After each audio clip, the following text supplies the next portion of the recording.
Silicon city Bengaluru ಆಗ್ತಾ ಇದೆಯಾ ಉಡ್ತಾ ಬೆಂಗಳೂರು? ಮನೆ ಮುಂದೆ ಗಾಂಜಾ ಸೇವನೆಯನ್ನ ಪುಂಡರು ಮಾಡ್ತಾ ಇದ್ದಾರೆ. ಪ್ರತಿದಿನವೂ ಕೂಡ ಸಾರ್ವಜನಿಕರಿಗೆ ತೊಂದರೆಯನ್ನ ಕೊಡ್ತಾ ಇದ್ದಾರೆ ಈ ಪುಂಡರು. ಹೆಬ್ಬಾಳ ಠಾಣಾ ವ್ಯಾಪ್ತಿಯ ಮನೋರಾಯನ ಪಾಳ್ಯದಲ್ಲಿ ನಿತ್ಯವೂ ಕೂಡ ಈ ರೀತಿಯಾಗಿ ಘಟನೆಗಳಾಗ್ತಾ ಇದೆ. ರಸ್ತೆ ಪಕ್ಕದಲ್ಲಿ ಗಾಂಜಾ ಸೇವನೆಯನ್ನ ಮಾಡ್ತಾ ಯುವಕರು ಸಾರ್ವಜನಿಕರಿಗೆ ಸಮಸ್ಯೆಗಳನ್ನ ಕೊಡ್ತಾ ಇದ್ದಾರೆ.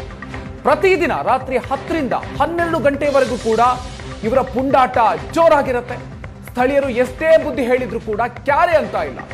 ಅಯ್ಯಪ್ಪನಗರದ ತ್ರಯಂಬಕ ದೇಗುಲದ ಪಕ್ಕದಲ್ಲೇ ಇದು ಇವರ ಅಡ್ಡ ಇದೆ.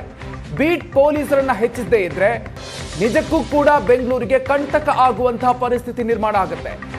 ದೃಶ್ಯಗಳನ್ನ ನೀವು ಗಮನಿಸ್ತಾ ಇದ್ದೀರಿ. ಯಾವ ರೀತಿಯಾಗಿ ಮನೆ ಮುಂದೆ ದಾರಿಯಲ್ಲಿ ನಿಂತ್ಕೊಂಡು ಗಾಂಜಾ ಸೇವನೆಯನ್ನ ಮಾಡ್ತಾ ಇದ್ದಾರೆ ಅನ್ನುವಂಥದ್ದು. ಆ ಸಂದರ್ಭದಲ್ಲಿ ಅಲ್ಲಿ ಅಡ್ಡಾಡುವಂತಹ ಸಾರ್ವಜನಿಕರಿಗೂ ಕೂಡ ಇವರು ಸಾಕಷ್ಟು ತೊಂದರೆಗಳನ್ನು ಕೊಡ್ತಾ ಇದ್ದಾರೆ. ಮನೆ ಮುಂದೆ ಗಾಂಜಾದ ಮತ್ತಲ್ಲಿ ಪುಂಡರು ಸಾರ್ವಜನಿಕರಿಗೆ ಸಮಸ್ಯೆಗಳನ್ನು ಕೂಡ ಕೊಡ್ತಾ ಇದ್ದಾರೆ. ಸಿಸಿಟಿವಿ ದೃಶ್ಯಗಳನ್ನು ನೀವು ಗಮನಿಸ್ತಾ ಇದ್ದೀರಿ. ಅದಕ್ಕೆ ಸಂಬಂಧಪಟ್ಟಂತೆ